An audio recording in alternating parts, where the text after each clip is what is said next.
नमस्कार दोस्तों, मैं हलेश कुमार स्वागत करता हूं आपके अपने YouTube चैनल एकलव्य पाठशाला में।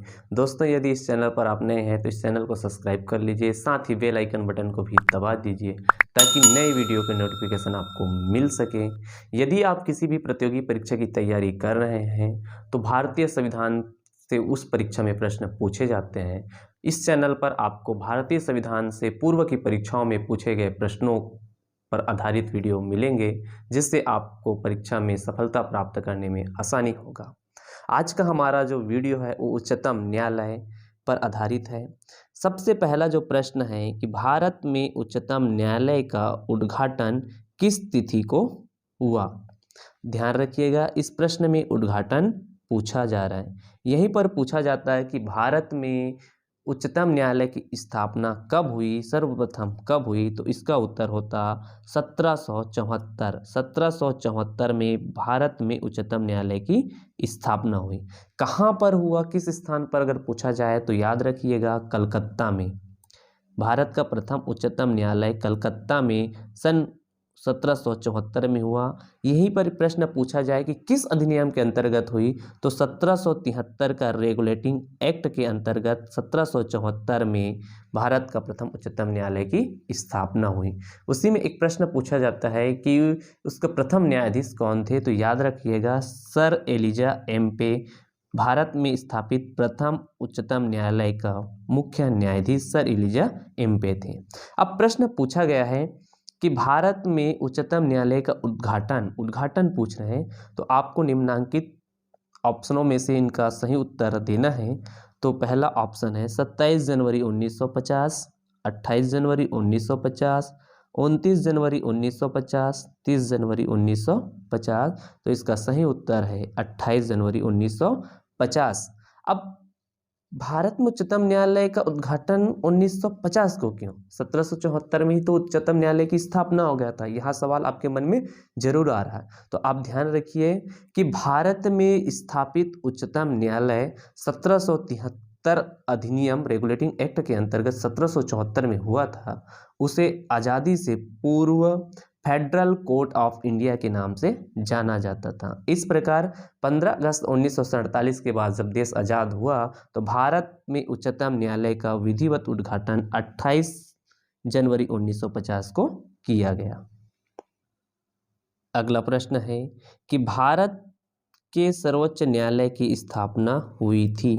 भारत का जो सर्वोच्च न्यायालय है उसकी स्थापना हुई थी, तो आपको बताना है 1950 में संसद में एक अधिनियम द्वारा, स्वाधीनता अधिनियम 1947 के अधीन, भारत सरकार के अधिनियम 1935 के अधीन, भारतीय संविधान के द्वारा। याद रखिएगा कि सर्वोच्च न्यायालय की गठन, स्थापना आदि के संदर्भ में विधि बनाने का अधिकार भारत के संसद को है। भारत के संसद इसके संदर्भ में विधि बनाता है। तो भारत के सर्वोच्च न्यायालय की स्थापना भारत सरकार अधिनियम 1935 के अंतर्गत हुई। इसके अंतर्गत 1 अक्टूबर 1937 को भारत के प्रथम संघीय न्यायालय की स्थापना दिल्ली में किया गया। नेक्स्ट प्रश्न है कि भारतीय संविधान का संरक्षक कौन है। ऑप्शन है राष्ट्रपति, संसद, मंत्रिपरिषद, सर्वोच्च न्यायालय। तो इसका सही उत्तर है सर्वोच्च न्यायालय। भारत के संविधान का रक्षा का दायित्व सर्वोच्च न्यायालय को प्रदान किया गया है। भारत के संविधान में इस बात का स्पष्ट उल्लेख है कि अनुच्छेद 137 के तहत सर्वोच्च न्यायालय को न्यायिक पुनरावलोकन का अधिकार प्राप्त है, जिसके अंतर्गत वह संविधान के प्रावधानों की उल्लंघनों को रोकता है कि सरकार या अन्य कोई शक्ति के द्वारा संविधान में दिए गए प्रावधानों का उल्लंघन यदि होता है तो सर्वोच्च न्यायालय उसके न्यायिक पुनरावलोकन कर सकता है। इस प्रकार भारतीय संविधान का रक्षक सर्वोच्च न्यायालय है। अगला प्रश्न है भारतीय संविधान की व्याख्या करने का अंतिम अधिकार किसे है। ऑप्शन है लोकसभा अध्यक्ष को, राष्ट्रपति को, अटॉर्नी जनरल ऑफ इंडिया को, सर्वोच्च न्यायालय को। तो इसका सही उत्तर है सर्वोच्च न्यायालय भारतीय संविधान की व्याख्या करता है। अगला प्रश्न है भारत के सर्वोच्च न्यायालय के कार्यवाहक मुख्य न्यायाधीश की नियुक्ति कौन करता है? प्रश्न ध्यान से पढ़िए कि जो सर्वोच्च न्यायालय है उसके कार्यवाहक मुख्य न्यायाधीश की नियुक्ति कौन करता है, यह पूछा जा रहा है। ऑप्शन है न्यायालय का मुख्य न्यायाधीश, प्रधानमंत्री, राष्ट्रपति, विधि मंत्री। तो इसका सही उत्तर है राष्ट्रपति। अब आपको यहाँ पर ये समझना चाहिए कि भारत में कार्यवाहक मुख्य न्यायाधीश की नियुक्ति क्यों किया जाता है। तो इसकी नियुक्ति राष्ट्रपति के द्वारा अनुच्छेद 126 के अंतर्गत किया जाता है। राष्ट्रपति को जब लगता है कि भारत में मुख्य न्यायाधीश का पद रिक्त है या जो मुख्य न्यायाधीश है उसकी अनुपस्थिति है, तब राष्ट्रपति अनुच्छेद 126 के अंतर्गत प्रदत्त शक्तियों का प्रयोग करते हुए कार्यवाहक न्यायाधीश की नियुक्ति, मुख्य न्यायाधीश की नियुक्ति करता है। अगला प्रश्न है कि भारत के सर्वोच्च न्यायालय के न्यायाधीश को उसकी कार्यकाल की समाप्ति के पूर्व कैसे हटाया जा सकता है। भारत में जो सर्वोच्च न्यायालय है उनकी न्यायाधीश की आयु 65 वर्ष है। 65 वर्ष की आयु तक भारत में न्यायाधीश कार्य कर सकते हैं। अब भारत में जो न्यायाधीश है उनको 65 वर्ष की आयु से पूर्व कैसे हटाया जा सकते हैं। इससे पहले चाहे तो न्यायाधीश त्यागपत्र देकर, राष्ट्रपति को स्वयं अपना त्यागपत्र देकर इससे सेवानिवृत्ति प्राप्त कर सकते हैं। अब यहाँ पर प्रश्न पूछा गया है कि उनको उनकी सेवा अवधि से समाप्ति से पूर्व कैसे हटाया जा सकता है, अर्थात 65 वर्ष की आयु पूरी होने से पहले कैसे हटा सकते हैं। ऑप्शन है मुख्य न्यायाधीश द्वारा, न्यायाधीश की सिफारिश पर राष्ट्रपति द्वारा, संसद की सिफारिश पर राष्ट्रपति द्वारा, मंत्रिमंडल की राय पर राष्ट्रपति द्वारा। तो इसका सही उत्तर है संसद की सिफारिश पर राष्ट्रपति द्वारा। अब संसद की सिफारिश पर राष्ट्रपति द्वारा कैसे, तो संसद में 2 सदन है, एक है लोकसभा और एक है राज्यसभा। तो इन दोनों सदनों में किसी भी एक सदन में महाभियोग की प्रक्रिया, ध्यान रखना यहाँ पर महाभियोग जो राष्ट्रपति पर लगाया जाता है अनुच्छेद 61 पर, और वह राष्ट्रपति पर लगाया जाता है कदाचार के आरोप में, वैसा ही यहाँ पर भारत का जो सर्वोच्च न्यायालय के न्यायाधीश है उनके ऊपर दुर्व्यवहार या अक्षमता के आधार पर महाभियोग की प्रक्रिया लगाकर राष्ट्रपति के द्वारा संसद की सिफारिश पर हटाया जाता है। अगला प्रश्न है कि उच्चतम न्यायालय के न्यायाधीशों को वेतन का निर्धारण किया जाता है। ऑप्शन है राष्ट्रपति द्वारा नियुक्त वेतन आयोग द्वारा, विधि आयोग द्वारा, संसद द्वारा, मंत्री परिषद द्वारा। तो इसका सही उत्तर है संसद द्वारा। संसद द्वारा ही उच्चतम न्यायालय के न्यायाधीशों के वेतन का निर्धारण किया जाता है। अगला प्रश्न है कि भारतीय संविधान का कौन सा अनुच्छेद सर्वोच्च न्यायालय को परामर्श क्षेत्र अधिकार प्रदान करता है।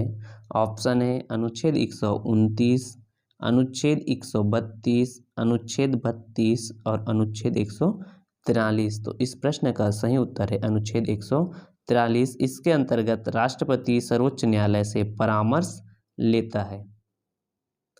अब अनुच्छेद 32, तो इसमें क्या है, तो अनुच्छेद 32 भारत में मौलिक अधिकार दिए गए हैं भारतीय संविधान के द्वारा।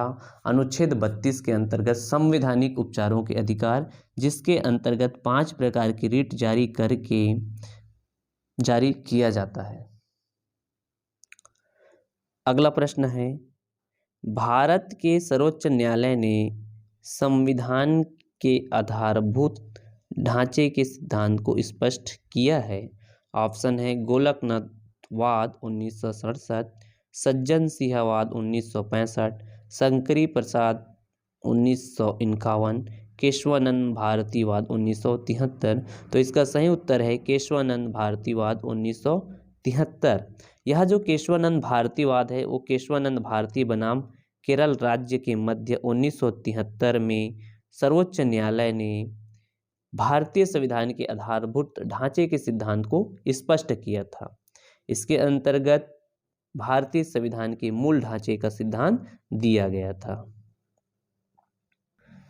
नेक्स्ट प्रश्न है न्यायिक पुनर्विलोकन में न्यायालय को निम्नलिखित अधिकार है। आपको बताना है। ऑप्शन पहला है, यदि कोई कानून या आदेश संविधान के विपरीत हो तो उसे असंवैधानिक घोषित करना। यहीं पर ऑप्शन बी भी इसमें मर्ज हो चुका है, ध्यान रखिएगा, ये ऑप्शन बी अलग है। तो ऑप्शन बी है निचले न्यायालयों के आदेशों का पुनर्विलोकन करना। ऑप्शन सी है निचले न्यायालय के निर्णयों के विरुद्ध अपील सुनना। और ऑप्शन डी है कानूनों का इस दृष्टिकोण से परीक्षण कि क्या उनके बनाने में निर्धारित प्रक्रिया का अनुपालन हुआ था। तो इसका सही उत्तर है ऑप्शन ए, यदि कोई भी कानून या आदेश संविधान के विपरीत है, संविधान का उल्लंघन करता है, तो उसे असंवैधानिक घोषित करने का अधिकार भारत की सुप्रीम कोर्ट को प्रदान किया गया है। इसलिए भारत के सुप्रीम कोर्ट को ही संविधान का संरक्षक कहा जाता है। अगला प्रश्न है, भारतीय संविधान में न्यायिक पुनरावलोकन आधारित है। ऑप्शन ए विधि द्वारा स्थापित प्रक्रिया पर, विधि की सम्यक प्रक्रिया पर, विधि सम्मत शासन पर। ऑप्शन डी है पूर्व निर्णयों एवं परंपराओं पर। तो इसका सही उत्तर है विधि द्वारा स्थापित प्रक्रिया। विधि द्वारा स्थापित प्रक्रिया के आधार पर भारत में न्यायिक पुनरावलोकन किया जाता है। भारतीय संविधान का अनुच्छेद 137 व अनुच्छेद 145 से यह स्पष्ट होता है। इस प्रकार यह जो प्रश्नों की संख्या थी 12 प्रश्न भारत के उच्चतम न्यायालय जिसमें महत्वपूर्ण प्रश्नों को सम्मिलित किया गया है। आप इन प्रश्नों को ध्यान से पढ़िए और इसका नोट्स बनाइए, आपको परीक्षा में जरूर ही सफलता मिलेंगे। आप सभी का बहुत बहुत धन्यवाद।